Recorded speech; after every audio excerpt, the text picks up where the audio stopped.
네, 오늘 함께 나누실 말씀의 제목은 그러므로 깨어 있으라, 그러므로 깨어 있으라라는 제목으로 함께 말씀을 나누도록 하겠습니다.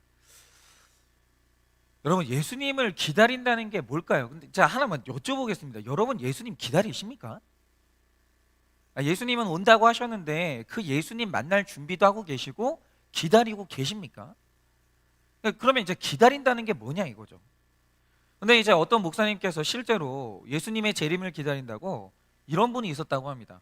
평생, 그러니까 예수님이 갑자기 잠자다 오시면 안 되니까, 그러니까 갑자기 오시면은 난 양복 입고 만나야 되니까 평생 잠옷 안 입고 와이셔츠에 넥타이를 메고 양복 윗도리를 옆에 두고 주무시는 목사님이 계셨다라고 합니다. 물론 순수하고 착한 분이죠. 네, 그 마음은 알겠어요. 알겠지만 목회자의 모든 말과 행동은 신학이 되고 메시지가 되기 때문에 목사님이 깨어 있는다는 것, 하나님을 기다린다는 것의 적용을 목회자가 이런 식으로 하면 안 됩니다. 여러분, 잠잘 때 잠옷 입지 않고 정장 차림한다고 여러분 그 옷 입고 있는 게 그게 깨어 있는 겁니까? 여러분, 과연 깨어 있는다라는 게 뭐겠습니까? 오늘 그것을 굉장히 중요하게 한번 우리 묵상하고자 하는데요. 첫째로 주님 때문에 깨어 있어야 합니다. 그러니까 우리가 삶을 살아갈 때 주님을 향해야 되고 주님을 위해야 된다는 거죠. 이 문 밖을 나서는 순간 하나님이라는 존재, 예수님의 존재가 내 일주일의 삶 속에서 완전히 지워진다. 그건 잠자고 있는 거예요. 여러분, 우리가 이제 좀 불면증이 있으신 분들이 있을 수 있죠. 밤에 잠을 안 주무시는 분들이 있으시잖아요. 그러면 여러분들은 깨어서 뭐 하십니까? 깨어 있는 시간에 어떤 사람들은 술 마시느라 깨어 있고, 어떤 사람은 그냥 유튜브 영상 보면서 하염없이 시간을 보내고, 게임 중독 때문에 깨어 있고, 그런데 또 누구는 슬퍼서 깨어 있고, 이를 갈고 미워하느라 깨어 있고, 또 어떤 분은 질병으로 아파서 몸부림치면서 깨어 있는 분들도 있습니다. 그러니까 우리가 깨어 있는 목적과 이유는 다 다른데 오늘 말씀하시는 게 뭐냐면 반드시 주님을 향해야 되고 주님을 위해야 된다는 거예요. 내 주인을 위해서 깨어 있어야 된다는 거죠. 40절에서 41절입니다. 그때 두 사람이 밭에 있음에 한 사람은 데려가고 한 사람은 버려둠을 당할 것이요, 두 여자가 맷돌질을 하고 있으며 한 사람은 데려가고 한 사람은 버려둠을 당할 것이니라. 여러분, 오늘 이 말씀 한번 잘 보세요. 왜 깨어 있어야 되는가? 두 사람이 밭에 있습니다. 그리고 또 두 여자가 맷돌질을 하고 있어요. 두 사람이 밭에 있고 맷돌질을 합니다. 그런데 이건 우리 문화에서 생각하시면 안 돼요. 예를 들어서 두 사람이 밭에 있다고 하죠. 그럼 밭에서 둘이 뭐 하겠습니까? 둘이 줄을 맞춰가지고 가면서 모내기를 하는 거예요. 혼자서는 이 모내기가 거의 삐뚤어지게 되어 있습니다. 근데 양쪽에서 서로 줄을 보면서 같이 가게 되면 모내기가 빤듯하게 되는 거죠. 그리고 두 사람이 왜 맷돌질하는데 두 사람이 필요한가? 이 당시 맷돌질은, 유대인의 맷돌질은 이게 아니에요. 엄청나게 큰 돌을 가지고 이제 곡식을 으깨는데 그걸 이제 당나귀에게 맬 게 아니면 사람이, 복수의 사람이 그걸 같이 밀어야 되는 거예요. 그래서 두 사람이. 그런데 두 사람이 이 일을 같이 하려면 마음이 맞고 친밀한 사람이겠죠. 그런데 누가복음에 보면 여기에 더해서 어떤 진술을 하나 더 보탰냐면, 그런데 자다가 데려감을 당한다고 했으니까 이 말씀에 나오는 두 사람은 같이 일하고 같이 잠까지 자는 굉장히 친밀한 관계라는 거예요. 둘이는 죽고 못 사는 관계예요. 이게 좀 부부일 수도 있고 친구일 수도 있고 뭐 형제 자매일 수도 있는데 굉장히 친밀한 관계입니다.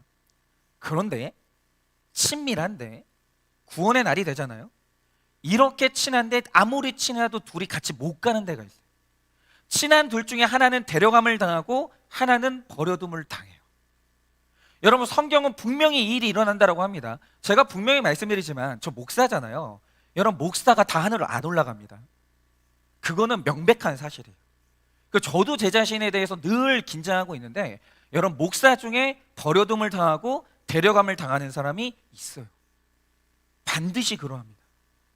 여러분, 한국교회 1000만이라고 하는데 그 1000만이 다 데려감을 당할까요? 절대 아닙니다. 절대 아닙니다. 이거는 제가 정하는 게 아니에요. 성경이 그렇게 말을 한 거예요. 어느 교회든 지상교회는 일정 비율의 가라지가 있습니다. 그러니까 그게 누구냐 찾아낼 필요는 없어요. 그냥 우리는 내 구원을 위해서, 그리고 이타적으로 그냥 살아가면 되는 거예요. 그러나 분명히 성경이 말하는 게 뭐냐면 어느 지상교회도 일정 비율은 가라지가 있어요.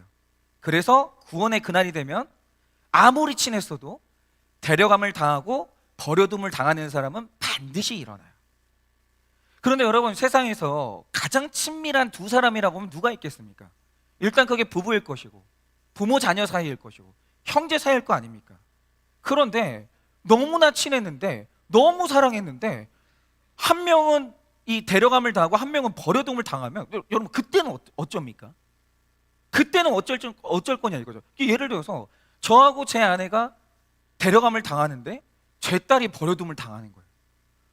저는 그거는 상상도 하기 싫거든요. 그게 상상이 안 되는 일이에요. 그리고 주님이 오실 때 구원의 역사는 밭에 있고 맷돌질하는 생업의 현장에서 이루어진다는 걸 오늘 말씀을 하시는 거예요. 그래서 직장은 중요해요. 여러분, 직장에서 내가 어떻게 살아가는가는 그 영성의 문제예요. 여러분, 오늘 나의 신앙이 꽃을 피는 곳이 어디냐면 이 직장에서 꽃을 피는 거예요. 그러니까 직장에서 뇌물받고, 직장에서 게으르고, 직장에서 거짓말하면서 그 사람이 신앙생활을 잘한다는 건 있을 수가 없는 일이에요. 직장에서 삶을 보면 그 사람 신앙생활을 볼 수 있는 거예요. 그런데 오늘 말씀을 보면 생업의 현장에서 주님 만날 준비를 해야 된다는 거죠. 근데 주님이 오신다고 짐 싸서 산으로 들어가는 게 아니에요. 기도원도 아니고 수도원도 아니고 생업의 현장에서 주님 만날 준비를 해야 돼요. 거기로 오신다라는 거예요, 주님은. 그런데 이 모든 것보다 더 중요한 게 뭐냐면 생업의 현장에서 열심히 살다가 버려둠을 당하는 사람이 있고 데려감을 당하는 사람이 있다는 거예요. 여러분, 구원의 그날에는 너와 내가 친하다고 내가 올라가는 그 사람 뭐 허리춤을 붙잡고 같이 못 갑니다. 아무리 친해도 어디든 다 갈 수 있어도 구원의 날에는 같이 못 가는 곳이 생겨요. 철저히 분리되는 겁니다. 여러분, 교회 와서 예배하고 큐티하고 목장 예배를 와도 구원에 있어서는 갈라질 수 있어요.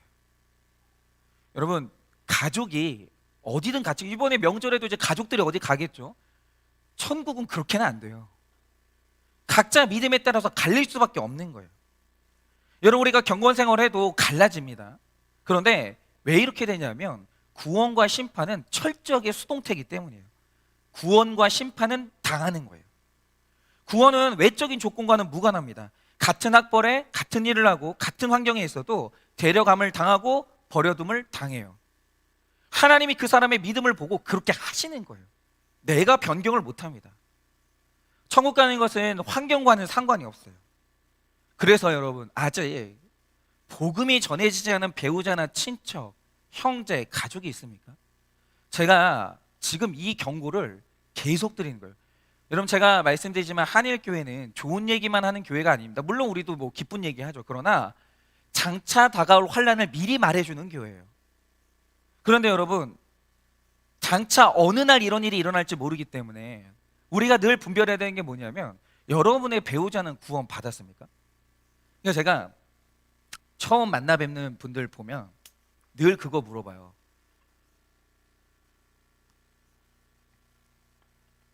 이번에도 한 권사님 한 분을 만나는데 권사님이 이제 문제가 있어서 이제 오신 거죠. 얘기를 하다가 제가 그렇게 물어봤어요. 그래서 권사님, 그 아들이 구원 받았습니까? 근데 그 질문하는데 너무 괴로워하시는 거예요. 그러니까 내가 잊고 지냈고 외면하고 지냈는데 본인이 아는 거예요. 내 아들은 구원 못 받은 거. 여러분, 분별하십니까? 그리고 지금 구원 못 받았다는 그 사실에 대해서 다급함이 있으십니까? 여러분, 같은 집안이라도 같은 예배의 장소에 있어도 믿음으로 하나가 되지 않으면 구원의 날에는 헤어질 수밖에 없어요. 그건 갈라지는 겁니다. 여러분, 이 말에 여러분들의 마음이 정말 서늘해지시기를 바라요. 왜죠? 구원 때문에 긴장하는 것, 그게 바로 깨어있는 거거든요. 그러나 이 이야기를 듣고도 여전히 가슴이 서늘하지 않다. 그게 나랑 아무 상관이 없는 얘기로 들린다라고 한다면 결국 어쩔 수가 없어요. 버려둠을 당하는 겁니다. 그런데 여러분, 버려둠을 당하는 사람이 내 배우자와 자녀, 부모, 형제면 어쩌냐 이거죠. 그래서 깨어 있어야 되는 거예요. 어떤 경우에도. 적용 질문 드려봅니다. 내가 깨어 있는 목적은 주님 때문입니까? 내가 깨어 있는 목적은 주님 때문입니까? 슬퍼서, 아파서, 불면증으로, 유튜브 동영상으로, 술로, 게임으로 그렇게 깨어있지는 않습니까? 나는 한 이불을 덮고 자는 식구들의 구원의 확신이 없는 것을 보고도 더디오리라 라고 합니까? 언젠가는 믿겠지 하면서 복음을 전하지 않는 가족, 친척, 동료는 없으십니까? 두 번째로, 제가 이거는 지난주와 연장인 것 같은데, 언제 올 줄 모르기 때문에 깨어 있을 수 있어요. 몰라야 돼요. 그래야 깨어 있을 수 있습니다. 42절 43절입니다. 그러므로 깨어 있으라. 어느 날에 너희 주가 임하는지 너희가 알지 못함이니라. 너희도 아는 바니 만일 집주인이 도둑이 어느 시각에 올 줄 알았더라면 깨어 있어 그 집을 뚫지 못하게 하였으리라 라고 하십니다. 알면 그랬겠죠. 근데 하나님이 모르게 하셨다는 거예요. 여러분, 주님이 언제 오시는지 그 때를 아는 것보다 더 중요한 게 뭐냐면 깨어 있는 거예요. 깨어 있으라고, 그래서 때를 안 알려주시는 겁니다. 근데 이 깨어 있으라는 지속적인 명령형이에요. 그러니까 영적으로 늘 준비해서 어떤 상황에 와도 대처할 수 있는 능력을 가지라는 거죠. 늘 뭔가 영적인 게 있어야 돼요. 하루도 끊어지지 않고 쭉 이어지는. 여러분, 때와 기한은 아버지의 권한인데 그 때를 모르기 때문에 깨어 있어야 된다는 거죠. 그러나 언제 오시는지 그때에만 관심을 두는 사람은, 자꾸 때를 알려고 하는 사람은 뭔가 불순한 게 있는 거예요. 예를 들어서 제가 이제 굉장히 친하게 지냈던 이제 어떤 분이 계시는데, 그분 신앙이 엄청나게 좋은 분이에요. 자녀들을 위해서 기도를 엄청나게 하셨는데, 어느 날 내가 그렇게 믿고 사랑했던 아들이 여자친구랑 혼전 임신이 된 거예요. 그래서 이제 완전히 무너져 내리셨죠. 내가 왜 이걸 몰랐을까? 왜 내 자녀가 이쪽으로 가고 있는데 내가 왜 몰랐을까? 굉장히 고민을 하다가 어느 날 언제 이런 일이 일어났을까를 고민하다 갑자기 뭐 하나 생각이 딱 나더라는 거예요. 저한테 나눔을 하신 겁니다. 뭐냐면, 어느 날 이분들이 지방에 사시는 분들인데 어느 날 서울에 친척의 결혼식에 있어가지고 갔어요. 갔다가 올라오고 있는데 이 아들이 평소에는 그런 전화를 절대 안 해요. 근데 갑자기 전화를 하더니 뭐라고 하냐면, 언제 오세요? 물어보는 거예요. 근데 그때는 몰랐대요. 몰랐는데 딱 드는 생각이 뭐냐면, 아, 그때였구나. 그때 내 아들이 여자친구랑 무슨 일이 있었구나, 그러는 거예요. 근데 여러분, 왜 이 아들이 평소에는 언제 온지 관심도 없다가 왜 그날 언제 온지 굳이 확인했을까요? 죄 중에 있었기 때문에. 뭔가 꺼림직한 게 있었기 때문에 자꾸 그때는 때에 관심을 갖는 거예요. 그런데 내가 거룩하잖아요. 때는 관심이 없는 거예요. 아니, 언제 문 열어도 내가 떳떳하면 그게 뭐가 문제가 되겠어요? 근데 문제는 뭐냐? 열었을 때 보이면 안 되는 게 뭐가 있잖아요. 그럼 그때부터 때에 집착을 해요. 그러니까 사람들은요, 때를 알려주잖아요. 선하게 쓰냐? 아니요. 때를 알려주면 무조건 악하게 써요. 그게 바로 사람의 죄성입니다. 여호와의 증인은 1993년에, 다미 선교회는 1992년에 주님이 오신다고 했어요. 자꾸 때를 말하는 거예요. 근데 이 사람들이 때를 말했던 이유가 뭐죠? 순수했습니까? 아니요. 사람들 마음을 미혹하고 겁을 줘가지고 재산 뺏고 시간 뺏는 거예요. 뭔가 불순한 게 있는 사람들은 반드시 때를 물어봐요. 여러분, 때를 알면 좋겠습니까? 그러니까 종종 전도하다 보면 이런 분들을 만나요. 어차피 예수 믿으면 천국 간다고 하니까 나는 실컷 놀다가 난 죽기 직전에 예수님 고백하고 천국 가겠습니다. 여러분, 이런 사람들은 반드시 집착하는 게 뭐냐? 때에 집착해요. 그 시간. 그런데 바로 이런 사람들이 너무 많기 때문에 하나님은 때를 안 알려주시는 거예요. 그런데 때를 안 알려주면 택자들은 깨어 있어요. 반드시 택자들은 그러합니다. 하나님이 때를 안 알려주시는데 나는 주님 만나야 되거든요. 그러니까 택자는 알 수 없는 때가 있으면 이제 깨어있기 시작하는 거예요. 여러분, 우리는 때를 알면 악하게 사용합니다. 그래서 하나님이 때를 안 알려주시는 게 우리에게 좋은 처방이에요. 44절입니다. 이러므로 너희도 준비하고 있으라. 생각하지 않는 때에 인자가 오리라 라고 하십니다. 여러분, 그런데 이 세상 사람들의 이제 문제가 뭐냐면, 생각하지 않은 때에 어느 날 실현당해요. 배신? 생각하지 않은 때에 배신당해요. 근데 그것도 예상했던 사람한테 당하냐? 그게 아니라 배신, 사기 이런 거는 배우자, 친구, 동업자한테 어느 날 뒤통수를 맞는 거예요. 모르던 날. 그런데 이때 세상 사람들은 호련히 갑자기 당하기 때문에 감당을 못합니다. 그런데 여러분, 신자와 불신자의 차이가 뭡니까? 여러분, 노아와 그 당시에 노아와 믿지 않는 사람들의 차이가 뭐죠? 홍수가 오고 안 오고 이 차이가 아니에요. 홍수는 불신자의 삶에도 와요. 배신당하는 일, 뭐 내가 갑자기 뭐 질병이 오는 일. 여러분 신자는 질병 안 걸립니까? 신자는 부도 안 납니까?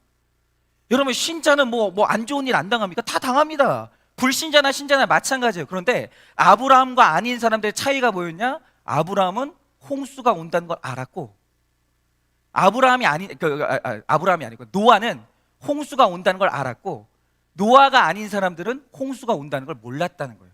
그 차이가 있을 뿐이에요. 여러분 데살로니가전서 5장 5절을 보면 이렇게 말합니다. 우리는 다 빛의 자녀이기 때문에 하나님은 분명히 알려줬어요. 경고해줬어요. 했기 때문에 어떤 일을 당해도 호련히 당하는 일은 없어요. 그래서 제가 하여튼 요즘 저도 좀 이상한 건 있어요. 제가 이게 뭐냐면, 어떤 분들 딱 만나요. 그래서 이제 집안 사연을 딱 들어봐요. 그러면 구조상 배우자가 죄 짓는 구조일 수밖에 없는 가정들이 있어요. 근데 아직은 안 드러난 거예요. 그럼 제가 이제 저를 만나러 온 분들한테 꼭 해드리는 말씀이 뭐냐면, 남편분은 지금 죄 짓고 있습니다. 저는 이거를 그냥 너무 확실해요.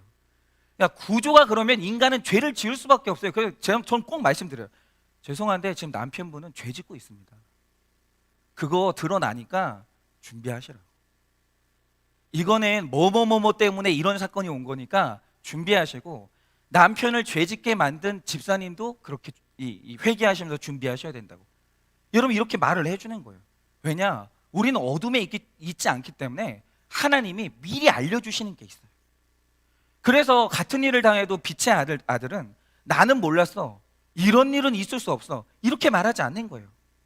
여러분 우리는 어떤 일도 일어날 수 있다라고 예비하세요. 여러분 이제는 기복적인 메시지는 버리세요. 그거는 거짓말입니다. 예수 잘 믿으면 만사형통하고 앞길이 쭉쭉 열릴 거고 뭐 있던 병도 다 나을 거고, 다 거짓말이에요. 다.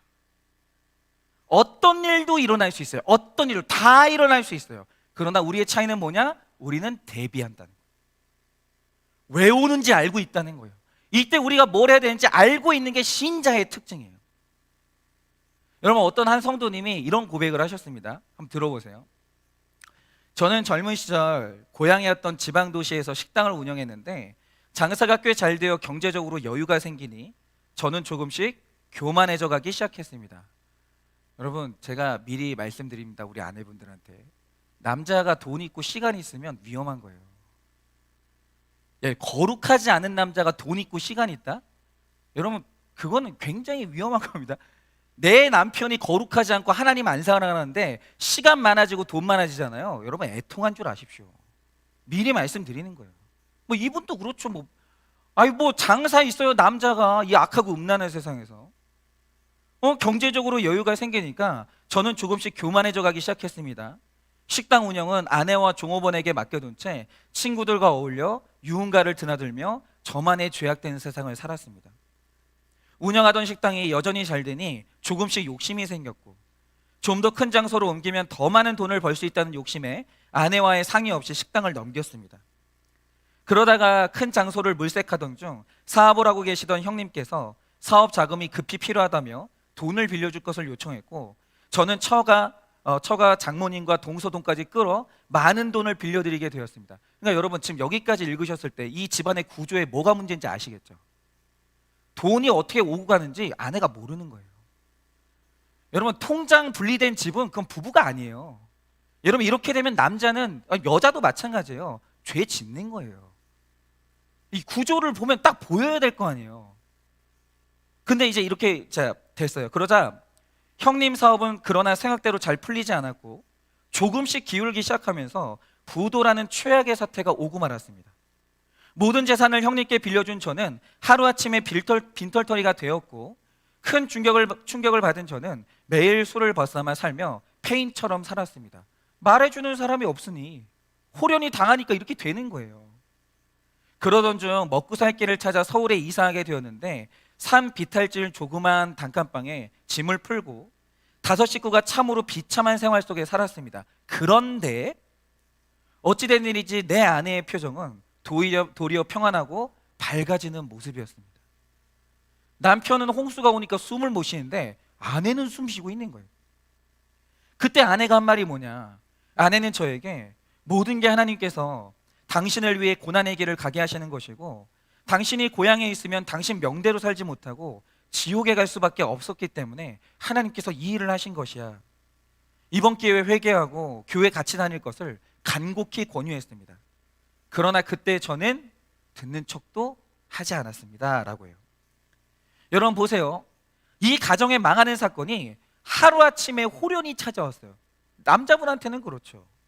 그런데 고난의 홍수가 몰려왔을 때 남편은 숨이 안 쉬어지는 거예요. 갑자기 당했기 때문에 준비가 안 됐거든요.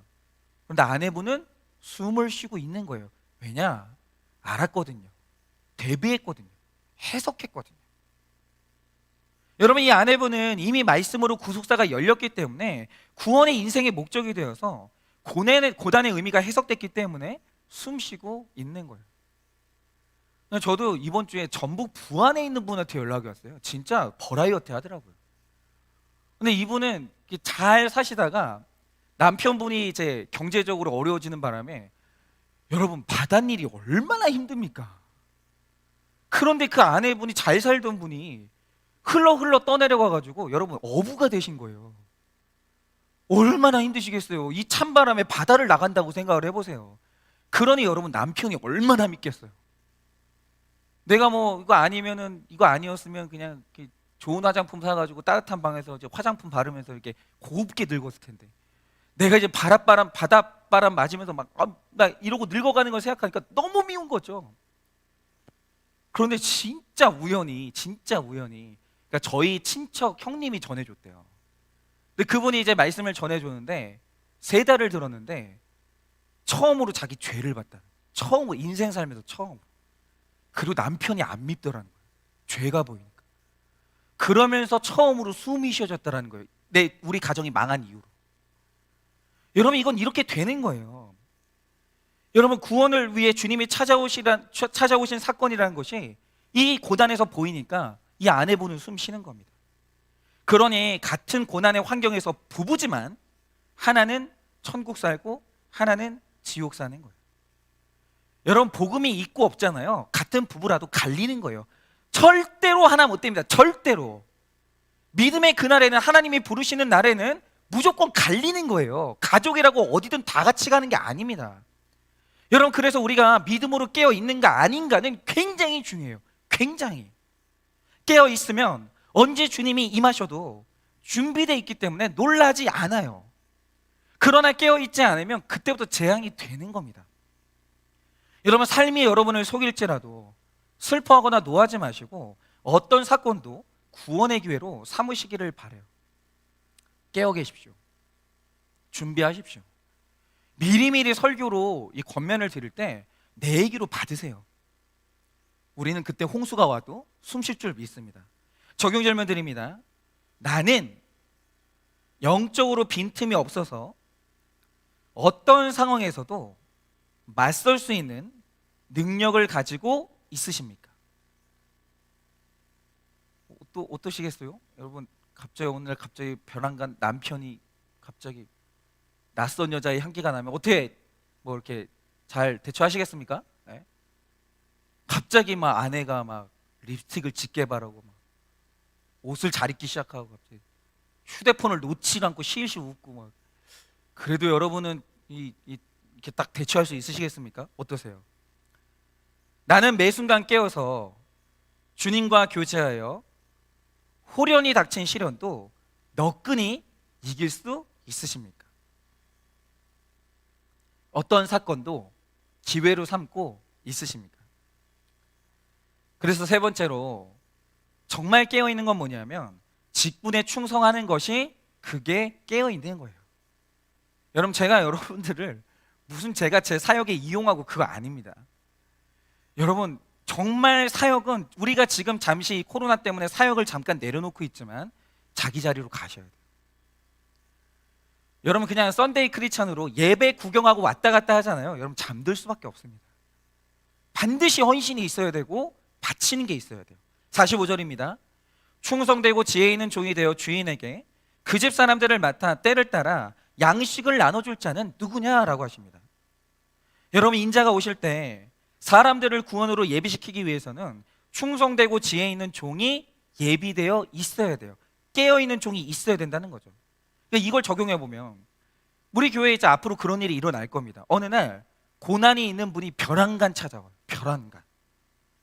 그러면 그런 사람이 언제 교회를 방문해도 잠든 사람밖에 없잖아요. 그 사람은 누굴 만나도 해결이 안 되는 거예요. 근데 지혜 있고 충성된 준비된 종이 있으면 그냥 어떤 분이 왔다. 그럼 저희 교회에 그 사연으로 상담해 줄 사람이 있습니다. 그 집사님 만나보세요. 저 집사님 만나보세요. 장로님 만나보세요. 권사님 만나보세요. 언제든지 이렇게 할 수 있는 거예요. 준비가 되어 있으면, 깨어 있으면. 그런데 어디든 이 종이 필요한 거예요. 여러분, 아까 이 고백하신 그 집사님의 가정에는 바로 이 아내가 준비된 신실한 청직이었습니다. 그래서 끊임없이 사건이 왔는데도 복음을 나누어 주어서 고난이 왔는데 남편 원망하지 않는 거예요. 단건방에 5식구가 들어갔는데 이 아내분은 이 사건이 왜 왔는지 아는 거예요. 여기서 내가 뭘 해야 되는지 아는 거예요. 여기서 계속 복음을 말해주는 거죠. 이 전도를 이제 데려감을 당하신 이 남편분의 고백을 계속 들어보겠습니다. 그러던 어느 날 아내와 같은 교회에 다니던 모 장로님의 주선으로 다른 지역에 이사하게 되었고, 장로님과 저는 영업용 화물차를 구입해 어느 회사에 제품을 납품하게 되면서 저의 생활은 조금씩 안정을 찾게 되고 있었습니다.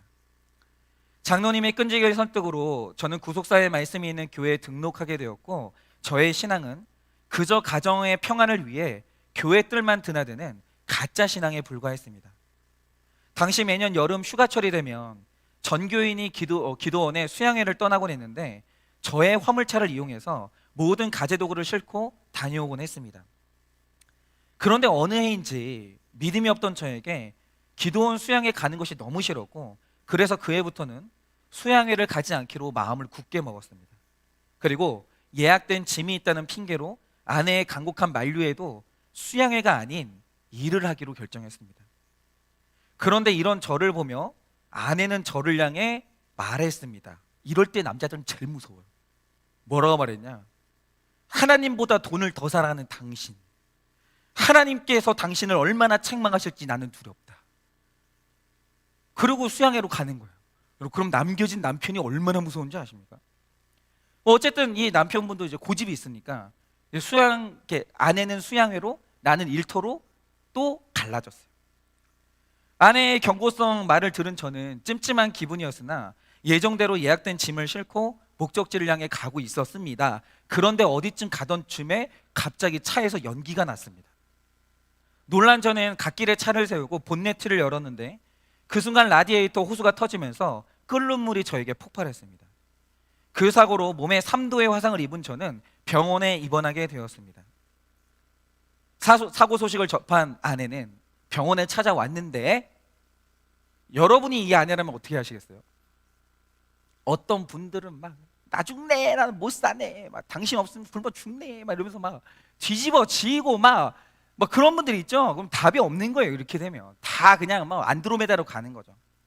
근데 이 아내분이 그 소식을 듣고 병원에 찾아왔는데 조금의 놀라는 기색도 없이 미소를 띤 얼굴로 하나님이 당신을 얼마나 사랑하시길래 얼굴이 아니라 보이지 않는 가슴을 다치게 하셨을까? 이번 일을 통해 깊이 깨닫고 회개함으로 하나님 앞에 바로 서는 계기가 되었으면 좋겠다. 그렇게 이 사고의 때에 복음을 전해 주었습니다. 하지만 저는 그 후로도 여전히 옛 모습을 벗어나지 못하고 하나님을 섬기기보다 세상 것을 더 사랑하며 살아갔습니다. 그러니까 역시 남자들은 고집이 세요. 가슴이 뒤어도 보이지만 않으면 버티는 게 남자죠. 여러분, 저는 신기한 게 이거예요. 남자분들은 뭐 공감이 돼요. 체열됩니다. 저 같아도 한 대, 2대 맞아서 돌아오는 게 제가 아니에요. 그냥 셀 수 없을 정도로 후들어 맞아야 이제 돌아오는 게 전데, 그래서 어쨌든 이 남편분은 좀 체율이 됩니다. 근데 중요한 건 이 아내분은 어쩜 이렇게 담대할까요? 이유가 뭐냐면 깨어 있기 때문이에요. 복음의 확신이 있거든요. 여러분, 이 가정의 복음을 맡은 청지기가 바로 이 아내인데 청지기 역할을 너무 잘 감당하니까 어떤 사건이 와도 그때그때 해야 될 말을 해주는, 이 복음을 전달해주는 이 사명을 너무 잘 감당을 하시는 거예요. 근데 이거는 평소에 안 깨어 있으면 못합니다. 그렇죠. 평소에 훈련이 안 돼 있고 깨어 있지 못하잖아요. 남편이 실수했다, 남편이 사고 쳤다, 이혼하겠다고 나오는 거예요. 그냥 자식한테 무슨 일이 생겼다, 하나님 저한테 어떻게 이런 일이 일어날 수 있어요? 원망하면서 흘러 떠내려 가는 거예요.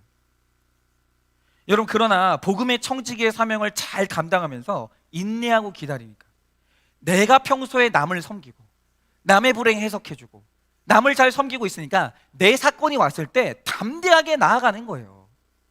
46절 47절입니다. 주인이 올 때 그 종이 이렇게 하는 것을 보면 그 종이 복이 있으리로다. 내가 진실로 너희에게 이르노니 주인이 그의 모든 소유를 그에게 맡기리라 라고 하십니다. 그렇죠. 이 아내 같은 분한테 맡기는 거예요. 그러니까 교회 일도 이런 사람한테 맡겨야 되는 거죠. 하나님이 맡기는 사람이 있는 거예요. 여러분, 내가 때를 따라서 평소에 잘 나눠주고 있으면, 내가 깨어서 말씀 보고 있다가 필요한 사람한테 나누어주는 그 사명을 감당하고 있으면 여러분, 하나님이 맡겨주시는 거예요. 여러분, 사람에게는 능력보다 신실함이 중요합니다. 저는 이거 믿어요. 여러분, 능력 아무리 대단해도 신실함이 없으면 그거는 하나님이 못 쓰십니다. 우리가 어떤 말을 들어도 맞습니다, 맞습니다 하면서 내 부족함을 인정하고 허세 부리지 않고 내 있는 모습 그대로 나아가면서 사람 섬기고 살리는 자리로 나아가면 그 투명한 사람에게 하나님은 자기 소유를 맡기시는 거예요. 여러분, 하나님께서 맡기신 소유를 사랑과 지혜를 가지고 때로는 마음으로, 때로는 몸으로, 물질과 위로와 권고로 나눠주는 것이 충성된 종의 역할이에요.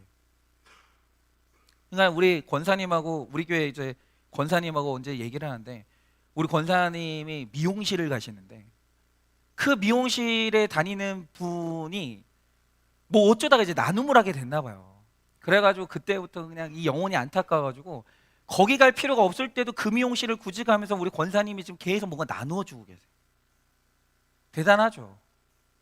여러분, 이게 깨어 있는 겁니다. 여러분, 영국의 위상을 살리고 이 포클랜드 전쟁을 승리로 이끈 대처수상은 포클랜드 전쟁 20주년에 귀빈으로 오라는 초대를 받았습니다. 솔직히 주인공 아니에요. 그 전쟁이 있을 때 전쟁 이끌었던 수상인데 주인공이잖아요. 그런데 초청을 받았는데 거절했어요. 왜냐하면 남편 식사를 차려야 된다는 이유로 거절한 거예요. 남편이 아팠거든요. 내가 옆에 지키고 있어주고 이 남편의 구원을 붙들어주고 있어야 되기 때문에, 그것 때문에 내가 주인공이 자리에 안 가는 거예요. 그리고 딸이 이사간 집의 도배도 자기가 직접 했다고 합니다. 그러니까 이분은 내가 해야 될 그 역할에 충실한 바로 그런 신자였어요. 여러분, 우리가 주님의 마음을 알아야 될 때 순종하면서 이때는 이거라고 저 때는 저거라고 그렇게 할 수가 있는 거예요. 여러분, 이 집사님의 아내도 복음의 담대함과 지혜가 있으니까 때에 맞는 순종을 하면서 기다리고 있다가 최고의 타이밍에 해야 될 말을 해주는 거예요. 내가 준비되어 있으면 그때 그렇게 할 수 있는 겁니다. 그래서 구원을 이루기 위해서 자신의 때의 역할과 질서에 잘 순종하는 것이 너무 중요해요. 미리 준비하고 계시다 이거죠. 절대로 손 놓고 계시지 마세요. 저는 이 고백을 보면서 어떻게 이 아내분이 이렇게 귀한 믿음을 가지게 됐는가, 진짜 너무 신기한 거예요. 그래서 저는 사실 그래요. 교회는 질서가 있습니다. 하나님이 부족하지만 하나님이 세우신 질서는 있어요. 근데 중요한 게 뭐냐면 질서에 순종은 하되 목사도 이런 집사님한테 배워야 되는 거예요. 얼마나 훌륭해요. 그럼 저는 이런 집사님 있으면 저 배울 것 같아요. 여러분, 직분 때문에 내가 못 배운다? 그런 건 없는 거예요. 질서는 있지만 이런 분 만나면 무조건 고개 숙이고 배워야 되는 거예요. 그런데 잘 보면 아내분이 이런 믿음을 갖기까지 또 가장 수고한 사람은 누구냐? 여러분, 이 남편이에요. 이 남편이에요. 여러분이 이 사건들이 오고 아내가 외치는데도 여러분, 이 남편 집사님이 어쩌면 그렇게 깨지질 않습니까? 이렇게 큰 사고가 나도 도무지 깨닫지를 못하는 거예요. 그런데 바로 이런 악한 남편의 수고가 있기 때문에 이 아내분이 기도하지 않을 수 없었고 은혜를 사모할 수밖에 없고 더 깊은 말씀의 사람이 되는 거예요. 그래서 악한 종 같은 배우자를 끌어안고 가야 되는 거예요. 그 사람을 만난 이유가 있어요. 여러분, 내가 의로워서 이 남편 안고 가는 게 아니에요. 이 남편도 자기 역할이 있고 나도 내 역할이 있는 거예요. 정죄하지 말고 같이 끌어안고 가면 되는 겁니다. 48절에서 51절입니다.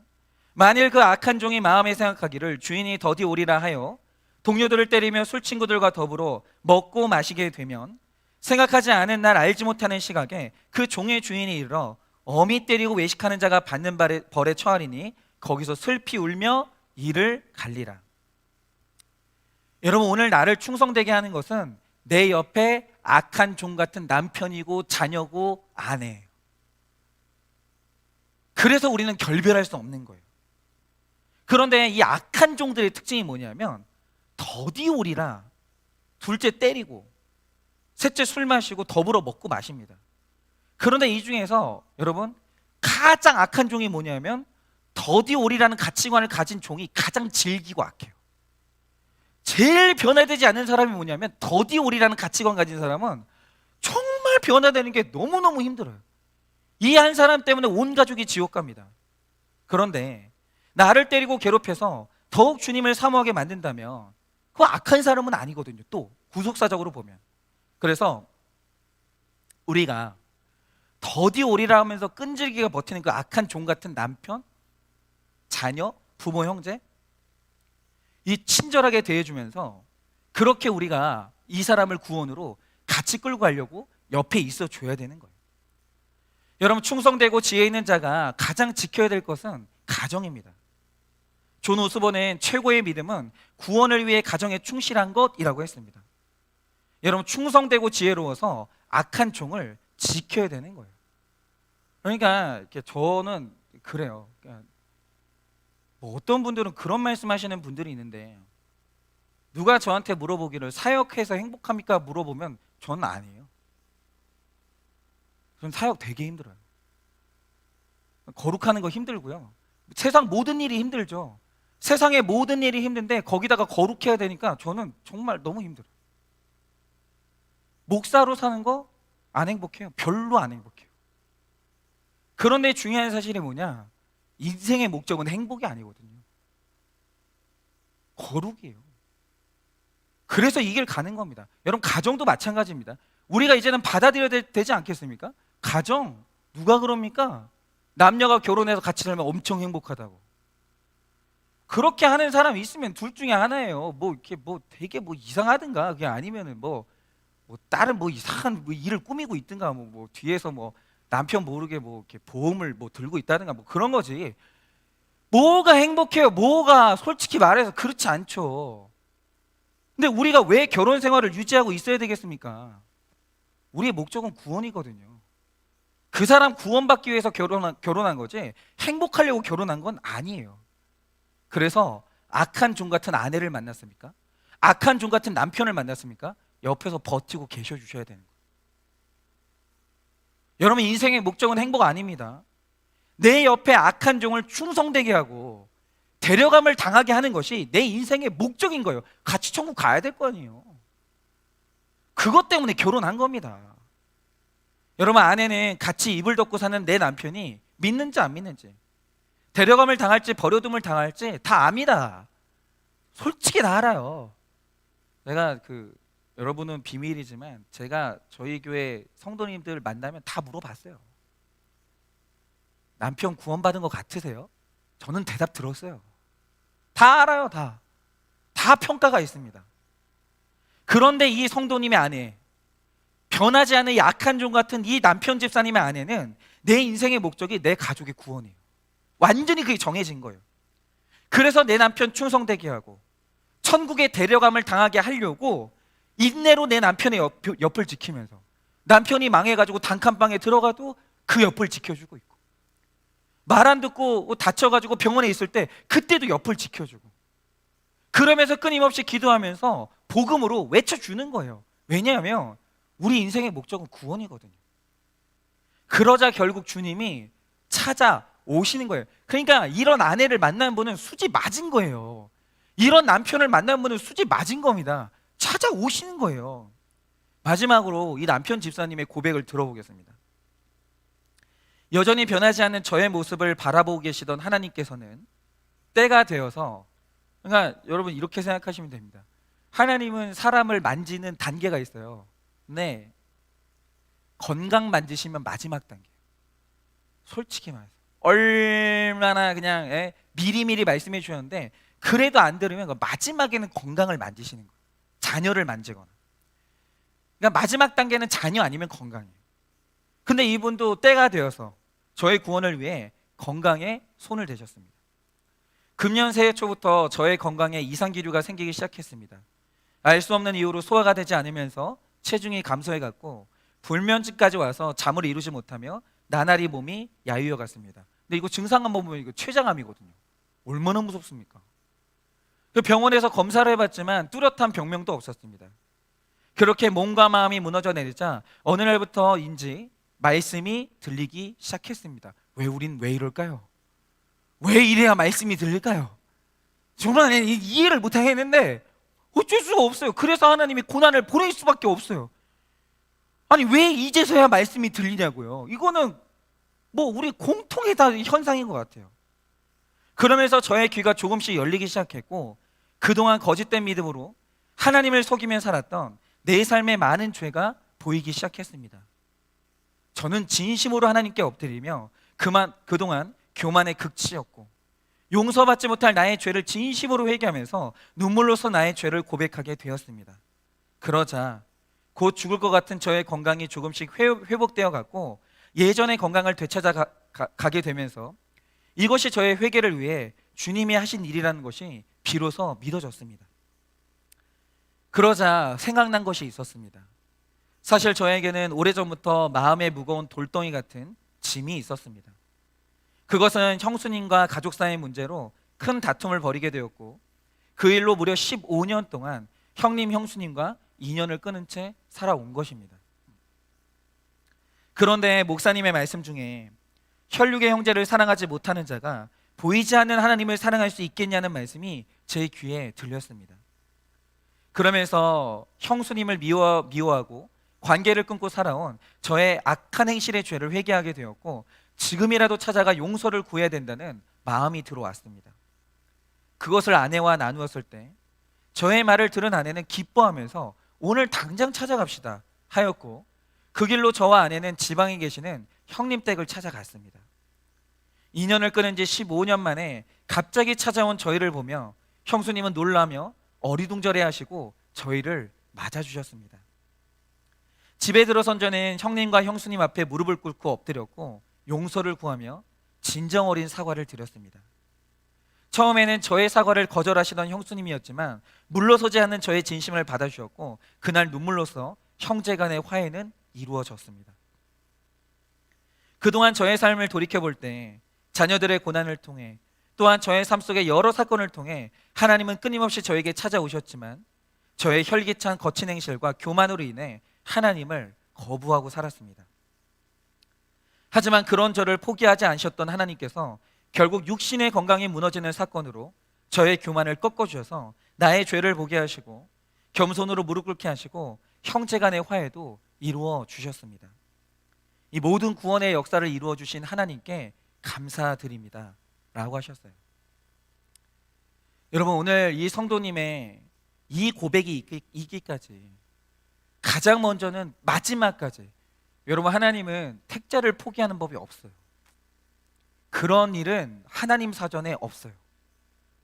하나님은 끝까지 사람 구원하십니다. 그 포기하지 않는 하나님의 사랑이 있었고 그 하나님의 사랑으로 수고한 선한 청지기로 자기 사명을 감당한 이 훌륭한 너무너무 훌륭한 이 아내분의 수고가 있었고 이 수고로 이제 이 부부는 같이 함께 데려감을 당하는 거예요. 여러분은 이 사람이 있으십니까? 옆에 이 사람이 있으세요? 내 구원 때문에 나와 함께 단칸방 같이 가질 수 있고 내 구원 때문에 병원 침대에서 나랑 같이 있어줄 수 있고 여러분 이 한 사람 내가 악한 종인데 나 버리지 않고 끝까지 나를 품어주는 그 한 사람이 여러분 곁에는 있으십니까? 저는 있지요. 네, 어쨌든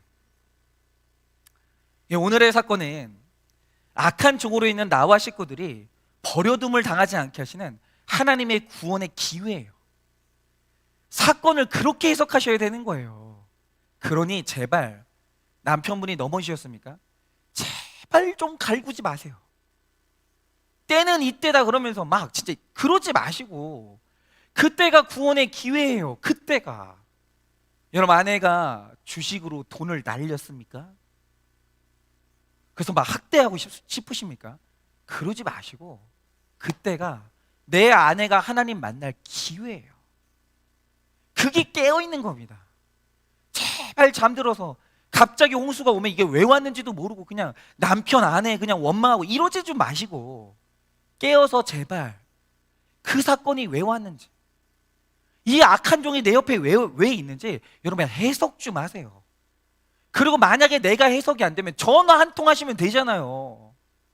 저한테 하시든지 아니면 우리 교회 신실한 누군가한테 전화를 하든지 전화 한 통 하면 될 거 아니에요. 왜 그냥 지지고 볶고 그러면서 서로 미워하고 그러고 계시냐고요. 여러분, 지금 주님이 오신다고 해도 부끄럽지 않은 종으로, 충성된 종으로 살아가기를 예수님의 이름으로 축원을 드립니다. 여러분, 적용 질문 드립니다. 우리 찬양팀 나와주세요. 적용 질문 마지막으로 드려볼게요. 내가 충성되고 지혜 있는 종이 되라고 내 옆에 붙여주신 악한 종이 누굽니까? 여러분은 누구십니까? 그 악한 종이. 저는 이 악한 종도 있지요. 네, 있지요. 그들을 위해 온유로, 순종으로, 말씀으로 나눠주고 있으십니까? 여러분, 사건이 왔을 때 구박하십니까? 말씀을 나눠주십니까?